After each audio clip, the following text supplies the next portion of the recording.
China boosting its military budget as the CIA warns the country plans to forcefully retake Taiwan in the next 5 years. News Nation is closely monitoring this, and it could drag the U.S. into war in East Asia, based on what we've heard from the White House. And that's where we find correspondent Allison Harris live with more. Allison. Good morning, Adrian. This is just fueling fears that China is preparing to launch an invasion of Taiwan. Beijing accelerating its military spending by 7.2%, injecting roughly $224 billion to build up its defense. Now, China's military is second only in the world to the U.S., which dedicates $816.7 billion to its Defense Department. China's spending clearly dwarfed in comparison to the U.S., but China has built up the world's largest standing army, the 2 million member People's Liberation Army, that arm of the Chinese Communist Party. It's also built up the largest navy and also the greatest aviation force in the Indo-Pacific. And China has a massive stockpile of missiles, warships, submarines, bombers, and stealth fighters.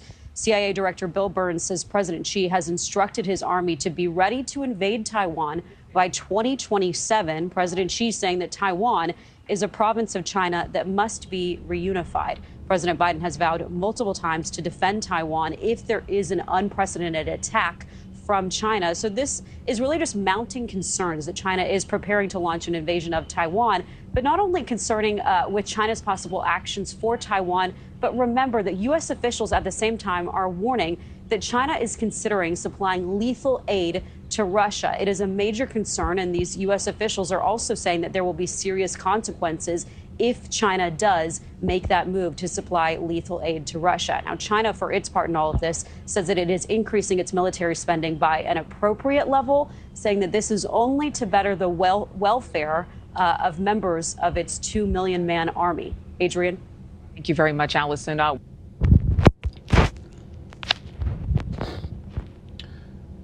Shalom. I want to start off by giving all praise, honor, and glory to Yahweh, Bahashem, Yahweh Shai, Bahashem, Rakakwadash. I'd like to give double honors unto the apostles and the elders of Great Millstone, who all land this truth from. And I'd like to say peace and salutations unto the hopefully elect. And today I just want to go into, the video that I featured in the beginning.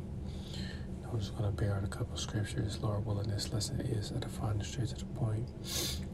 And, as that news article stated that, China is, pretty much spending more money, on their military aid, So I'm going to start in the book of Habakkuk, chapter 2 and verse 3. And it says, "For the vision is yet for an appointed time, for the vision is yet for an appointed time, but at the end it shall speak and not lie. Though it tarry, wait for it, because it will surely come, it will not tarry."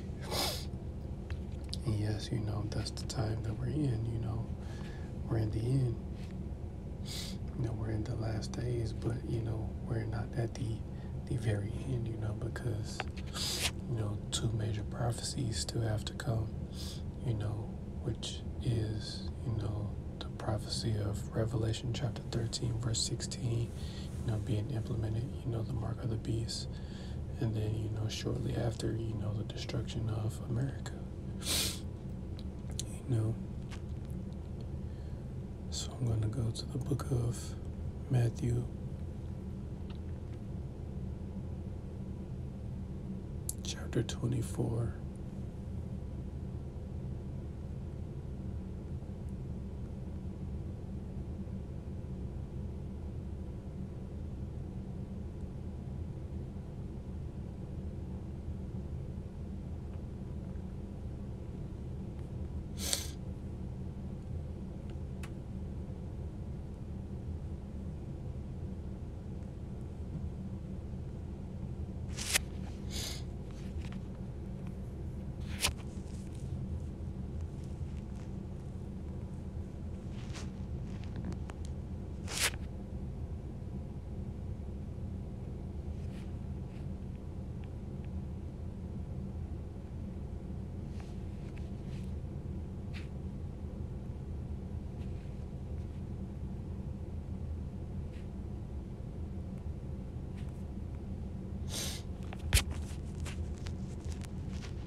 Slakia.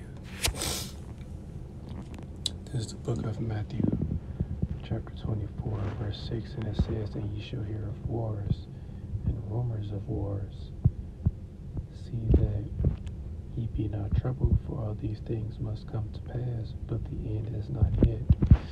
And yes, that's what's taking place. Again, we're hearing of wars and rumors of wars, but again, as the Lord stated, the end is not yet.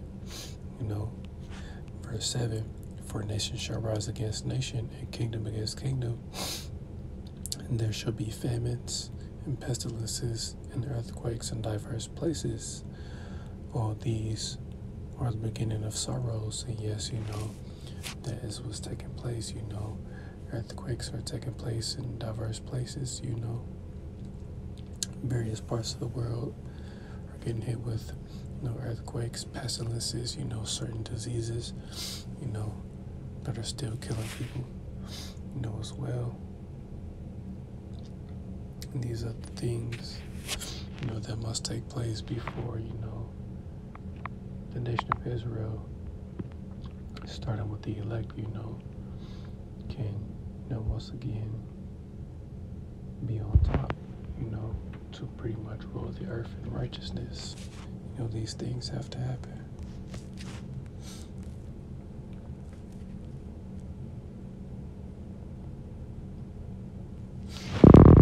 This is the book of Isaiah chapter 9 and verse 5. And it says, "For every battle of the warrior is with for every battle of the warrior is with confused noise and garments rolled in blood, but this shall be with burning and fuel of fire." And yes, that's what this particular war is going to be fought with, burning and fuel of fire. The woman mentioned that, China has missiles. America and America's enemies, Russia and China and these other nations, they have missiles as well,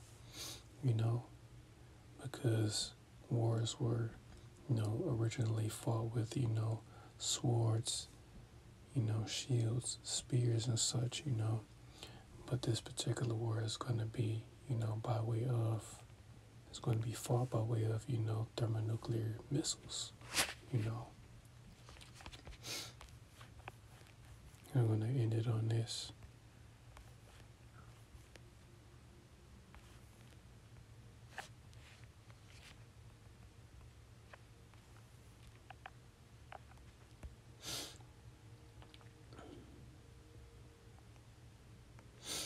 This is the book of 2 Peter, chapter 2, chapter 3,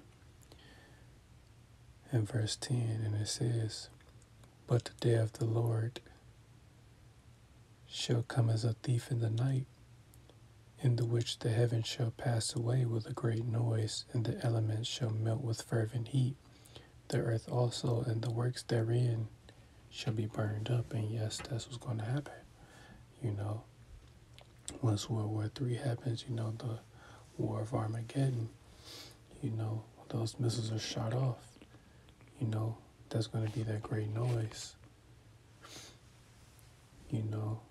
Once those missiles detonate and hit their targets, and the elements are going to melt because of that fire, that fervent heat, that extreme heat, it's just going to be caused by these missiles, which is going to leave America, aka Babylon the Great, ultimately desolate,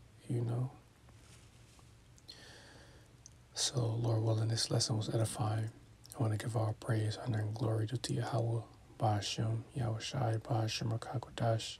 I'd like to give double honors unto the apostles and the elders of Great Millstone, who I learned this truth from, and I'd like to say peace and salutations unto the hopefully elect. To the next time I say Shalom.